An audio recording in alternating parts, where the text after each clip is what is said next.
Ingvar Kamprad, a simple name, a hidden fortune. In the frozen depths of Sweden, among dense pine forests, biting silence, and forgotten hamlets, a name was born. A name you've likely never heard. Yet, without you knowing it, it's crept into your home, infiltrated your daily grind, and changed your life forever. A man who built a global empire by selling things you'd have to assemble yourself. He wasn't born into money, no silver spoons, no family fortunes. He grew up on a quiet farm where the cold taught him more than any school ever could, where survival meant learning that money wasn't something to waste. Every penny fought for. That skinny kid in hand-me-down clothes and restless eyes started selling matches door to door. Matches, tiny, cheap, insignificant, as if nothing. But in that flicker of ambition, he discovered something the world overlooked. Real power lives in the things no one values. He wasn't just selling matches, he was selling convenience, low prices, practicality. What looked like a kid hustling for pocket money was really the seed of a mind that had later built one of the biggest consumer empires in modern history. An empire that had made the world work for him. Unlike tuxedo-clad billionaires flaunting luxury cars and gold watches, he despised all that. He despised waste. He lived like he was poor while building a fortune that could bring banks to their knees. Simplicity wasn't his lifestyle. It was a lethal strategy. Name? Few know. Few remember Ingvar Kamprad. But if you've ever wandered those giant mazes of flat-pack furniture, gotten lost among blue and yellow aisles, or wrestled with screws and frustration building a bookshelf, you've crossed paths with his mind. And trust me, he knew exactly what he was doing. Born March 30th, 1926, in Älmhult, a small town in Sweden where life is tough, winters show no mercy, and comfort is a privilege. His surname held no prestige, just a boy lost among fields, snow, and silence. But there was something different about him. While other kids played, Kamprad watched, analyzed, understood. Where others saw obstacles, he saw opportunities. Where they found difficulty, he saw profit. His mind ran like a relentless machine. His spark came from his grandfather, a German immigrant who turned struggle into survival on a small farm. From him, Kamprad learned that every saved penny could mean the difference between making it or breaking. That lesson burned deep. He started small. Matches, pencils, holiday greeting cards, anything cheap to buy, sell, and flip. His brain, a human calculator powered by necessity, obsession, and ambition. But don't get it twisted.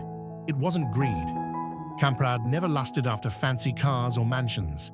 He wanted something far more powerful, so big, so efficient, so absurd. No one could topple it. He didn't chase money, he aimed to beat the system. At 17, he founded his own company, a simple name, easy to remember, loaded with meaning, IKEA. Ingvar Kamprad, Älmhult, his family farm, Agunnarid, his home village. That tiny name was the birthplace of a silent revolution, a transformation of global consumption. When he launched IKEA, he had no store, no warehouse, not even a single piece of furniture. Just one idea, so basic, some called it stupid. Sell cheap, practical goods delivered straight to your door. No middlemen, no frills, no waste. He started with pens, wallets, clocks, even nylon socks. Small, light, easy to sell. But here's the trick. Every product was chosen with brutal precision. Cheap, yes, but looking valuable. Because people buy more than price. They buy the illusion of smart shopping. Then he spotted the real game changer. Shipping costs. Big, bulky furniture. expensive freight, massive packaging. That's where everyone else failed to see gold. Kamprad thought, what if we shipped furniture flat and let people assemble it themselves? It sounded absurd, almost cruel, but it smashed costs, boosted profit, and priced competitors out of existence. He didn't sell furniture, he sold an experience, a promise of savings, delivered as hard work, freedom with responsibility. And people, they bit with a smile, because deep down, they thought they were winning. But they were playing the game his way. That little store in Sweden, a modest beginning, full of boxes, screws, and hidden promises. Nobody knew this would become a global empire built not on luxury, but on control and discipline. The true weapon wasn't design or showrooms, it was cutting cost until it hurt. Every detail mattered. Screw length, ink on catalog pages, nothing too trivial. Lower 1 cent per item and multiply by millions. While others invested in sleek showrooms and fancy sales staff, he built miles of mazes, open warehouse layouts, shoppers, wandering aisles, shuffling boxes, all self-service, all deliberate. But who was guiding all that? Him. Kamprad constructed a psychological machine. You walked in believing you were in control, but you were playing his tune, always. And sure, there was a cost. Staff crushed under quotas, suppliers squeezed dry, mistakes, waste, they were traitors, no mercy. Business was war to him. Silently, IKEA spread worldwide, an economic virus reshaping consumer habits. Discomfort became culture. Work became part of the deal. First strike, the maze. No straight paths. You must wander past stage rooms, absorb temptation. Then strike 2. Price. So low, your brain drops defense. You buy pencils, hangers, capsicles of stuff until checkout hits and you realize you went deep. Too late. Strike 3, you assembled it yourself. That dopamine of DIY. You feel victorious, but the system already beat you. It was genius. It was cruel. And it was almost impossible to resist. Entering IKEA, not shopping. You were entering a trap, a crafted illusion of autonomy. That's how he hypnotized the world, country by country, by turning consumption into addiction, turning discomfort into routine, and in the end, becoming one of the richest men alive, selling flat packs under the guise of saving money.